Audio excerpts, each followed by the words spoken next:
안녕하세요. 정세훈 약사입니다.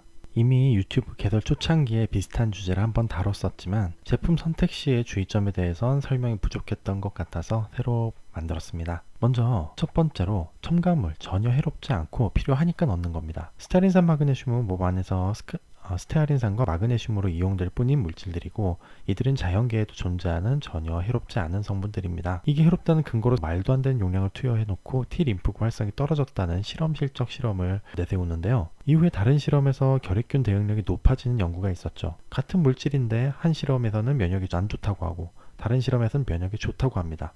애초에 실험실에서 한 실험 가지고 인체에 그대로 적용하는 것 자체가 넌센스입니다. 이산화규소 역시 독성은 흡입 독성밖에 없고 먹는 것에선 전혀 문제가 없으며 오히려 이산화규소의 다른 말인 실리카는 결합조직 강화를 위한 보조제로 나올 만큼 일부러 챙겨 먹는 사람들도 많이 있습니다. 국내에서는 백산수가 실리카 함량이 높다는 걸로 홍보를 하기도 했고요.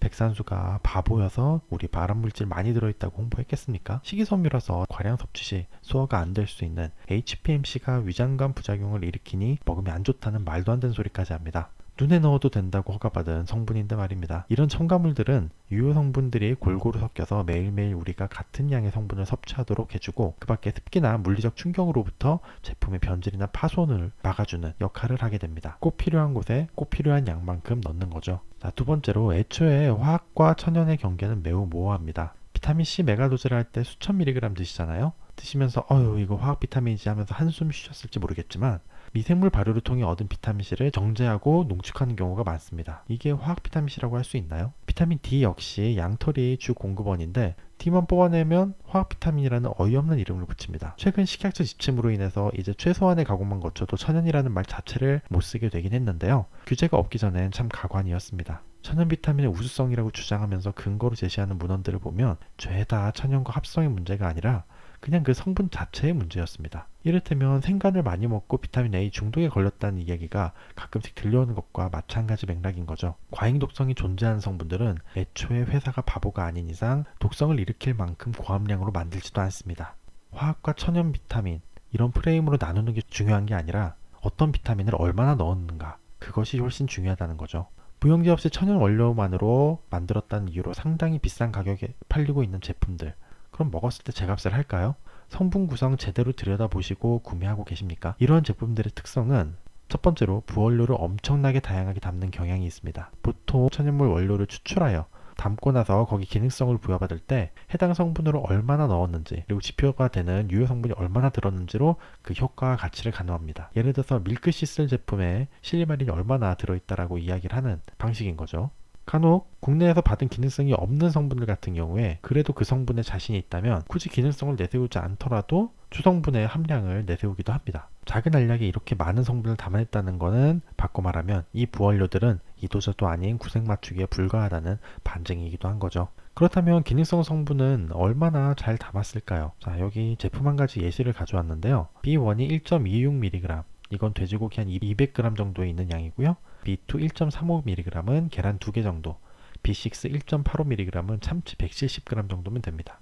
이런 음식들에만 들어있는 게 아니라 우리가 먹는 다양한 음식들에 이런 비타민들이 들어있죠. 흔히들 비맥스, 뉴먼트, 엑세라민 등으로 알고 계시는 활성 비타민 제품들이 B군을 50mg 혹은 100mg씩 많이 담는 데는 그렇게 담았을 때 분명한 차이가 있기 때문에 그렇게 담는 겁니다. 천연 합성 첨가물 프레임에 혹해서 이렇게 정작 중요한 활성 성분들이 얼마나 들어있는지 체크하지 못하는 분들이 너무나도 많으세요. 안타까운 일이죠. 자, 그나마 그냥 효과만 떨어지는 수준이면 다행이죠. 함량뿐 아니라 성분 구성 자체에도 아쉬운 점이 있는 경우가 있습니다. 자, 이 칼슘제를 한번 보실게요. 칼슘은 마그네슘과 함께 먹어야 한다는 건 흔히 들어보셨을 텐데요. 마그네슘은 칼슘의 석회화로 인한 부작용을 방어하는 데도 중요한데 자, 이 연구를 보면 마그네슘 섭취량이 골밀도와도 밀접하게 연관되어 있기도 합니다. 칼슘만 먹는다고 능사가 아니라는 거예요. 422.5mg 먹은 그룹 그리고 206.5mg 이렇게 먹은 그룹보다 전신 골밀도가 2%가량 높았다고 하죠. 그렇게 중요한 마그네슘이라서 항상 칼슘과 2대1 내지 1대1로 조합하는 겁니다. 자, 칼슘을 저렇게 많이 담아버리면 이건 마그네슘 제품을 따로 사 먹으라는 의미일까요? 약사가 보기에는 참 적절하지 않은 구성이라고밖에 생각할 수가 없습니다. 자, 마지막으로 유산균 제품들 같이 첨가물 없이 만드는 제품도 상당히 다양하게 있는 경우들이 있어요. 그런데 유독 첨가물을 오히려 강조해서 마케팅하는 제품들은 그 담고 있는 균종이나 그 원료 가격에 비해서는 터무니없이 비싼 판매가를 추정하고 있는 경우들이 있습니다. 똑같이 첨가물 없고 글로벌 특허 원료를 사용한 그런 제품들보다도 비싼 이런 황당한 경우들이 있는 거죠. 결국 소비자들은 균수고 균종이고 그냥 첨가물이 없다고 하니까 혹해서 구매를 하는 건데 너무 답답한 일이잖아요. 비슷한 예로 오메가3 같은 경우도 있어요. 애초에 대부분 제품이 생산 방식이 비슷하기 때문에 첨가물은 필요하지도 않고 산패 방지를 얼마나 잘 하느냐에 따라서 품질이 갈립니다.